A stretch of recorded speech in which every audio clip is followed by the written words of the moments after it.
In partenza alla seconda corsa, una prova per cavalli di 4 anni non vincitori di 3.000 euro nella carriera. Favorita è l'austriaca Lady Cash AS, una figlia di Ridi Cash, di Eric Bondo, che ha sgambato anche molto bene.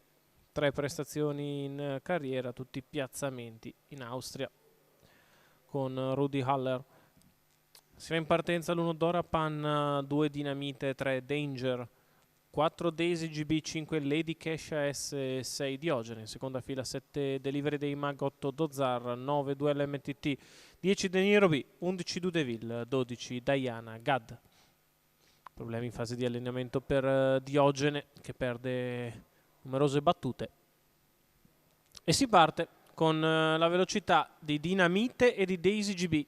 Dinamite che rientra a Daisy GB, vuole rimanere al comando Enrico Fiaschi e ci riesce, mentre c'è la rottura da parte numero di Danger. 3 In seconda posizione rimane Dora Pan, squalificato. sistema terza Daisy GB, mentre all'esterno è Lady Cash. Numero 8 Dozar squalificato. 14,6 per i primi 200 metri da parte di Dinamite, che ora prova a riprendere in mano e allora muove con decisione Eric Bondo con Lady Cash AS, replica picche, però la numero battistrada 6 Diogene squalificato, Dinamite, che accelera e dopo un quarto in 32 respinge il tentativo della favorita, la quale dovrà farsela all'esterno. Rimane seconda allo steccato Dora Pan, in terza posizione c'è Daisy GB, mentre il resto del gruppo è composto dal set di Delivery dei Mag con accanto Deniro B, che prova l'avanzata esterna trascinandosi Dudeville. Si completa il primo giro in 1 minuto e 8 decimi. Si viaggia sul piede l'1,16, che è misura tutto sommato valida. numero 4 Daisy categoria. GB Sbaglia Daisy squalificato. GB, che lascia così in quarta posizione il numero 10 di Deniro B, che può scendere per la curva alla corda.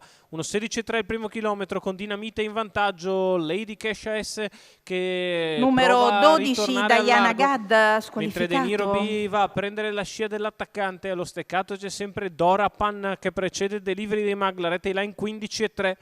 Dinamite si mantiene sempre con una lunghezza di vantaggio nei confronti di Lady Cash AS, sposta in terza ruota Deniro B, alla corda c'è Dora Pan, mentre cerca spazio anche Delivery dei Mag. Numero La piegata 9 conclusiva in Duel 16 del paletto più MTT lento della corsa. squalificato. Dinamite è in vantaggio, Dora Pan prova ad andare di dentro, al largo ci prova Deniro B, Dinamite in vantaggio, Deniro prova l'attacco esterno, ma nel finale Dinamite si rende intangibile da Deniro B. Al terzo Dora Pan, 39 a chiudere, 1,16,3 il ragguaglio cronometrico per il coast to coast di Dinamite, una figlia di Rotary OK e Rina da Pisa, Enrico Fiaschi, che è allenatore e guidatore per i colori della signora Jessica Rosa Spina. Percorso di testa impeccabile per Dinamite ed Enrico Fiaschi.